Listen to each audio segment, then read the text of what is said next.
Hello दोस्तों, आज की वीडियो में हम पढ़ेंगे विशेषण और उसके प्रकार। विशेषण की परिभाषा। वह शब्द जो संज्ञा सर्वनाम की विशेषता बताते हैं उन्हें विशेषण कहते हैं। इसके उदाहरण हैं मोहन बहुत ईमानदार है। इसमें मोहन की विशेषता बताई जा रही है और विशेषता क्या है? ईमानदार।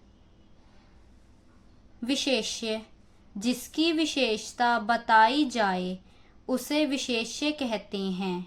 उदाहरण, राम बहुत ईमानदार है। आज बहुत गर्म दिन है। जिसकी विशेषता बताई जा रही हो, जिसके बारे में, उसे विशेष्य कहते हैं। यहाँ विशेषता राम की बताई जा रही है। राम बहुत ईमानदार है तो विशेष्य हुआ राम। आज बहुत गर्म दिन है। इसमें किसकी विशेषता बताई जा रही है? दिन की। आज बहुत गर्म दिन है, विशेष्य दिन। अब हम पढ़ेंगे विशेषण के प्रकार। विशेषण के 4 प्रकार होते हैं: गुणवाचक विशेषण, संज्ञावाचक विशेषण, परिणामवाचक विशेषण, सार्वनायिक विशेषण। अब बात करेंगे विशेषण के पहले प्रकार की। गुणवाचक विशेषण जिस शब्द से संज्ञा सर्वनाम के गुण, दोष, दिशा, आकार, अवस्था, स्थान, गंध आदि का बोध हो उसे गुणवाचक विशेषण कहते हैं।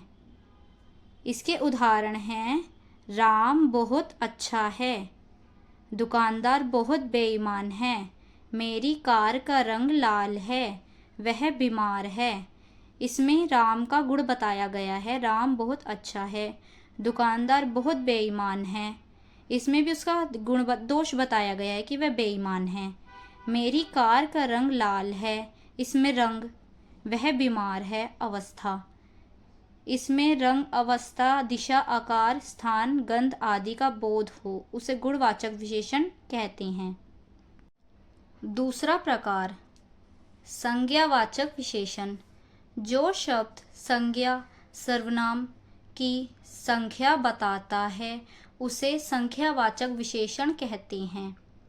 यह आपको सरल तरीके से समझ आ रहा होगा। जिसकी संज्ञा बताई जाए उसे संज्ञावाचक विशेषण कहते हैं। संख्यावाचक विशेषण 2 प्रकार के होते हैं। पहला, निश्चित संख्यावाचक विशेषण। दूसरा, अनिश्चित संख्यावाचक विशेषण। निश्चित संख्यावाचक विशेषण जिस शब्द से संज्ञा सर्वनाम में संख्या का पता चलता है उसे निश्चित संख्यावाचक विशेषण कहते हैं।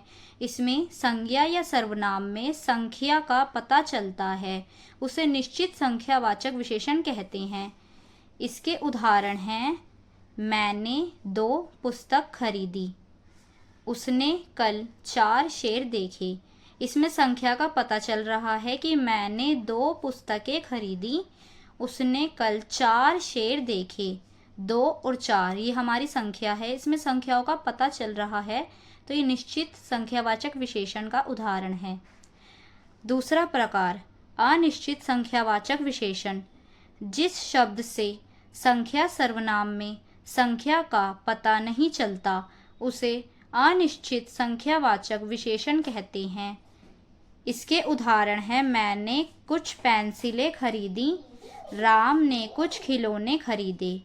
इसमें कुछ का पता चल रहा है, इसमें संख्या का पता नहीं चल रहा है, यानी ये अनिश्चित है। ये है हमारा अनिश्चित संख्यावाचक विशेषण। ये संख्यावाचक विशेषण के 2 प्रकार हैं। अब हम बात करेंगे विशेषण के तीसरे प्रकार के बारे में, जो है परिणामवाचक विशेषण। जो शब्द संज्ञा सर्वनाम की माप तोल बताता है उसे परिणामवाचक विशेषण कहते हैं। परिणामवाचक विशेषण भी 2 प्रकार के होते हैं: निश्चित परिणामवाचक विशेषण और अनिश्चित परिणामवाचक विशेषण। निश्चित परिणामवाचक विशेषण जिसमें संज्ञा सर्वनाम का माप तोल बताया जाए उसे निश्चित परिणामवाचक विशेषण कहते हैं।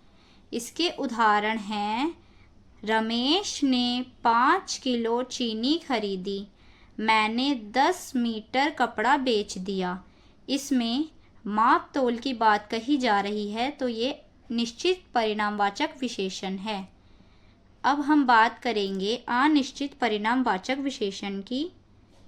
अनिश्चित परिणामवाचक विशेषण जो शब्द संज्ञा सर्वनाम का माप तोल नहीं बताता है उसे अनिश्चित परिणामवाचक विशेषण कहते हैं। अब ये आपको अच्छी तरह समझ आ रहा होगा कि इसमें माप तोल नहीं बताया जा रहा, तो ये अनिश्चित परिणामवाचक विशेषण है। इसके उदाहरण हैं, तुम्हारे पास थोड़ा बहुत माल है। राम कल बहुत सारा दूध लाया। इसमें माप तोल की बात नहीं कही जा रही, इसमें थोड़ा बहुत और बहुत सारा, इसमें ठीक से माप तोल नहीं बताया जा रहा, तो ये अनिश्चित परिणामवाचक विशेषण का उदाहरण है।